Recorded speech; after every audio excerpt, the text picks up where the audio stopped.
Hi, I'm here for today's Lunch Alert with Ed Klein, who is the author of the new book, Guilty as Sin, his third book about Hillary Clinton, well, third or fourth. He wrote the book called The Amateur that was about Obama, but also about the Clintons. His other book, Blood Feud, about the relationship between them, and then Unlikable, when he zeroed in on Hillary herself. This book really recounts how Hillary has skipped out on justice and escaped the rap so many times in her career, and how she deserved to be punished for many of the things she's done. Now, in 1986, Bill called me and said he was thinking of divorcing Hillary, and said that he asked me to poll whether it would hurt his chances for re-election if he did. And we discussed the dynamics of living separately and all of that stuff. And it didn't come to pass.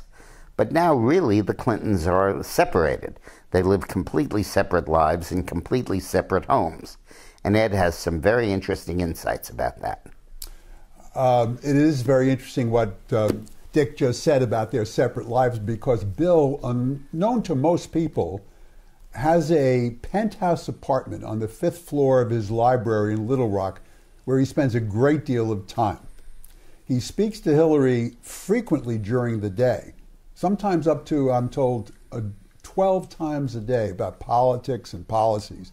But they do not exchange anything very personal. He doesn't know much about her health, believe it or not, because she will not tell him, and she knows very little about his private life. But what I've discovered is that there in that penthouse, Bill invites young interns, female interns, who work in the library to come up to his 5th floor penthouse. They have a vegan lunch, and then they give him a foot massage. Now, I don't know if it goes any further than that. Man, does that sound like a good time. Yes, indeed. Well, you know what they said in the movie Pulp Fiction, a foot massage is more than a foot massage. Yeah. In addition to that, he also has parties in which he invites young women, good-looking women, up to this penthouse and takes a garden hose and hoses them down. And his friend said, if this ever got out, Bill, like it would be the t-shirt. first time it would be a presidential wet T-shirt contest.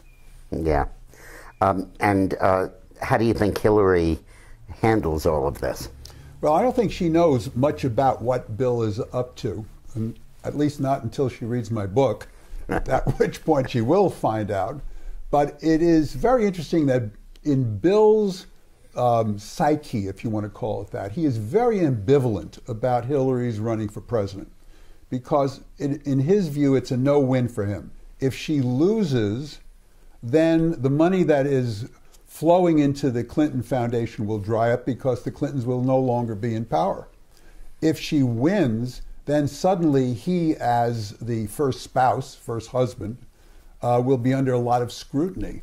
And this will put a crimp in his style of life. And so he has told his friends that he has absolutely no intention of being the first spouse and living in the White House, where all the press corps will be able to follow him day in, day out. He wants to continue his life as sort of a bachelor, flying all over the world with pretty girls and having his foot massages. I want to just take this chance to elaborate something we discuss in our book, Armageddon, about why Hillary tolerates Bill's conduct. And this is based really on my 20 years of direct observation. Bill is a very elusive guy. When he needs you, he's all over you. And when he doesn't need you, he's absolutely gone. Jimmy Buffett had a song once, "If the phone doesn't ring, it's me." And Eileen and I have always felt that that's Bill Clinton. If the phone doesn't ring, it's him. And depending on whether or not he needs you. And he's like that in his marriage, too. Elusive is the phrase that we like to use. And Hillary's not at all elusive. She's gloms onto him. But Bill keeps a distance and is often just not psychologically or emotionally available. I always like to say that Bill back then that Hillary deeply loved Bill and that Bill deeply loved Bill. So they had something in common. But the way that Hillary got Bill's attention and got his emotional response, which Hillary craved, in my view, it was a real love affair, even if a one-sided one, was that he acted out, he went out with other people, and when the scandal blew up, Hillary could side with him, stand by her man, get him off, and then he would owe her big time. And for months and years after that, would be affectionate, would be close, would be everything she wanted in a husband, and also bring with her to her political power.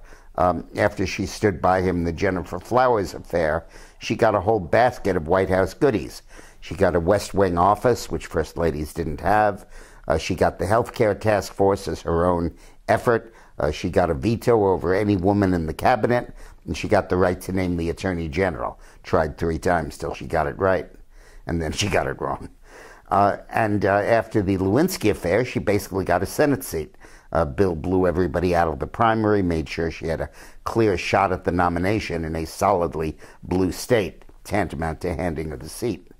So this dynamic, which really is very similar to the spousal abuse dynamic, after he hits me and I'm all black and blue, he wants to forgive me. He wants my forgiveness, and he's so sweet, and he buys me necklaces and everything. And that battered woman syndrome I've watched for 20 years, and I believe it was at the core of the Clinton marriage. Now it's not. Now it's not a marriage, it's a RICO, a racketeering organization. Bill is in charge of making the money, collecting the money, and Hillary's in charge of dispensing the favors from her desk in the White House or her desk in the State Department, or her anticipatory showing up at the White House. And so it's totally different now, but back then it was really a fascinating thing to watch. Thanks for looking.